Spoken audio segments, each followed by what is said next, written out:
శ్రీ గురుభ్యో నమ.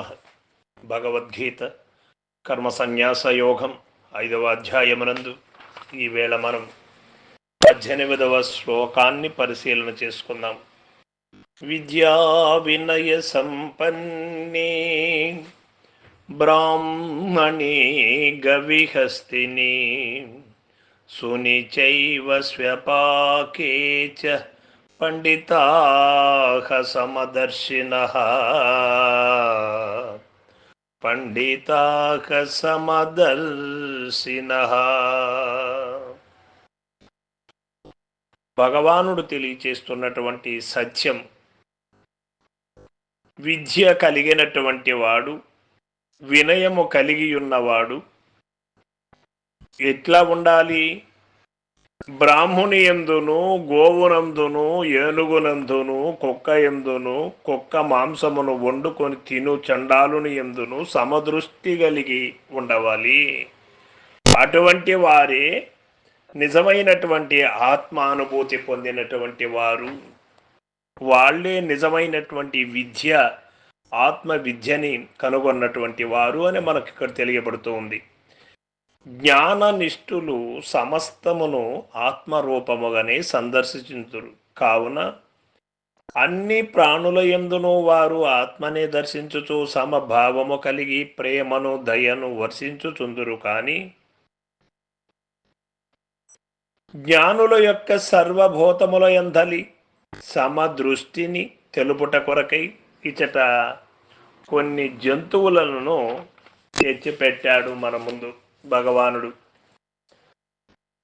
కొన్ని ప్రాణులు ఉదాహరణకై మనకు తెలియచేశాడు. మానవులలో ఉత్తమ తరగతికి ప్రాతినిధ్యము వహించుటకై విద్యా వినయ సంపన్నుడగు బ్రాహ్మణుడు ఎన్నుకొనబడెను.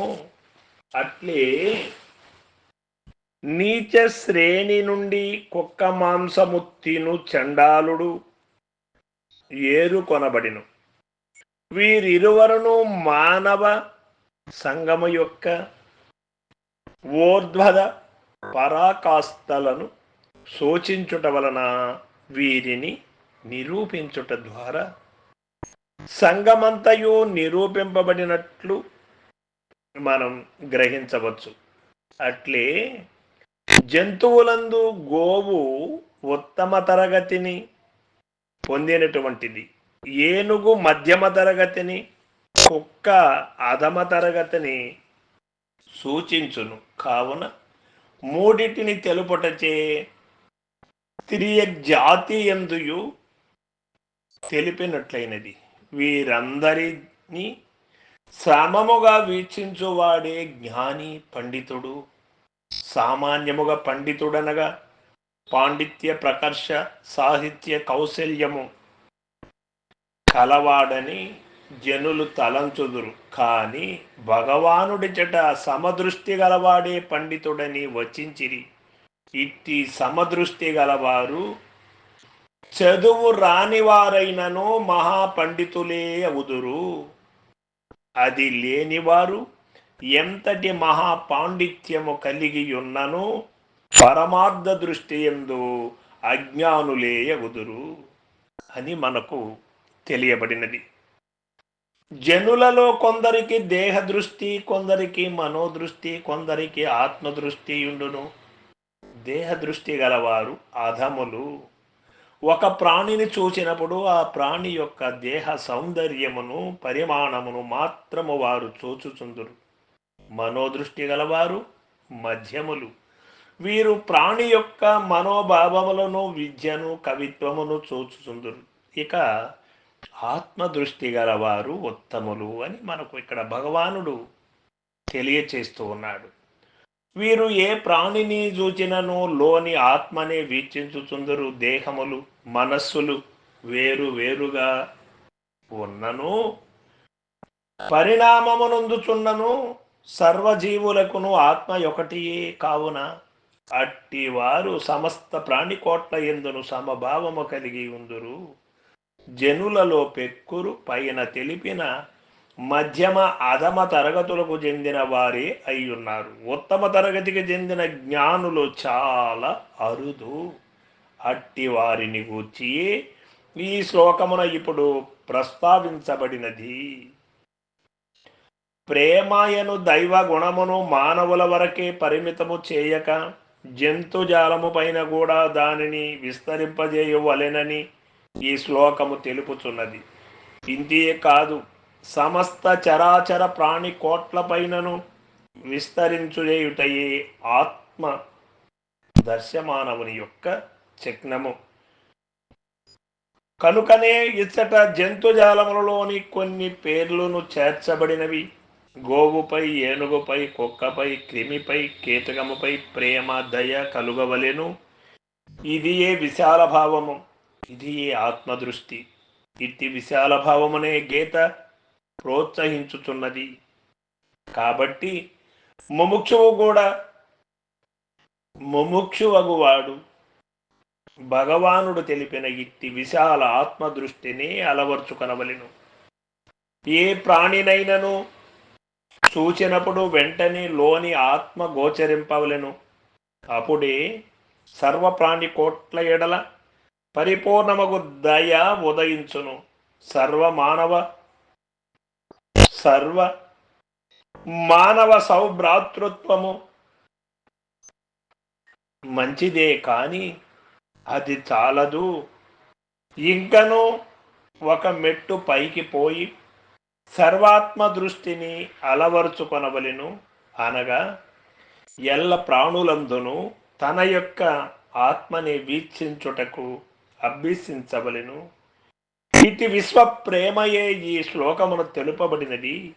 ఒక శరీరమున కన్ను, ముక్కు, చెవి మొన్నగు వేర్వేరు అవయములున్నను అన్నిటి ఎందును మనుజునకు సమానమగు ప్రేమ ఆసక్తి ఎట్లు కలదో అట్లే ఒకదానికైనను బాధ కలిగినచో దానికే బాధ కలిగినట్లేలాగున భావించి ఆ బాధను నివారించ ప్రయత్నించును.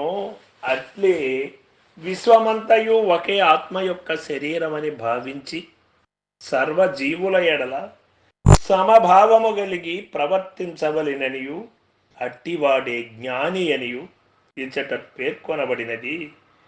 ఒకడు జ్ఞాని అగునా కాదా, పండితుడగునా కాదా అని పరీక్షించుటకి సమదృష్టియే ఒక గురుతు.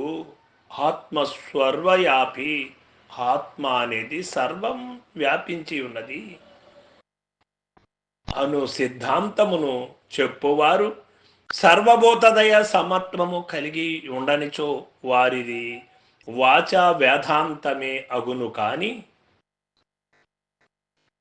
సమదర్శిత్వము అభ్యసించి అనుష్ఠాన వేదాంతులై వారు ఉండరు, మాటల వరకే ఉండేవారు. అనుష్ఠాన వేదాంతులై పొరగవలెను అన్న ఈ శ్లోకమున ఆచరణ వేదాంతము చక్కగా స్పష్టిత మనర్చబడినది కదా. పండితుడు అనగా ఎట్టివాడు అని మనం గుర్తించాలి. జ్ఞాని అనగా ఎట్టివాడు అంటే విద్య వినయము గల బ్రాహ్మణు ఎందును, ఆవు ఎందును, ఏనుగునందును, కుక్క ఎందును, కుక్క మాంసము తిను చండాలును ఎందును సమభావము గలవాడే పండితుడు జ్ఞాని. కాని పుస్తకములు చదివి వేదాంత ఉపన్యాసములు చెప్పుచు నేను పలానా కులములో పుట్టాను, నేను పలానా వాడిని, నాకు పలానా సంపద ఉన్నది అని చెప్పుతూ ఉన్నటువంటి ఈ గౌరవ మర్యాదలు అన్నీ కూడా లోకభూషణమే కానీ పరమాత్మ భూషణము కాదు. పరమాత్మ దృష్టి యందు సర్వత్రా దయ, ప్రేమ, మైత్రి, కరుణ కలిగి ఉండాలి. ఏ ప్రాణిలో చూసినా కూడా తన యొక్క ఆత్మే దర్శితం కావాలి. అట్లాంటి వ్యక్తే నిజమైనటువంటి పండితుడు, నిజమైనటువంటి విద్యావంతుడు, నిజమైనటువంటి ఆచరణ యోగ్యత కలిగిన వాడు అని మనం ఇక్కడ గుర్తించవలసి ఉంటుంది. సర్వం సద్గురు పాదార్పణమస్తు. జై గురుదేవ.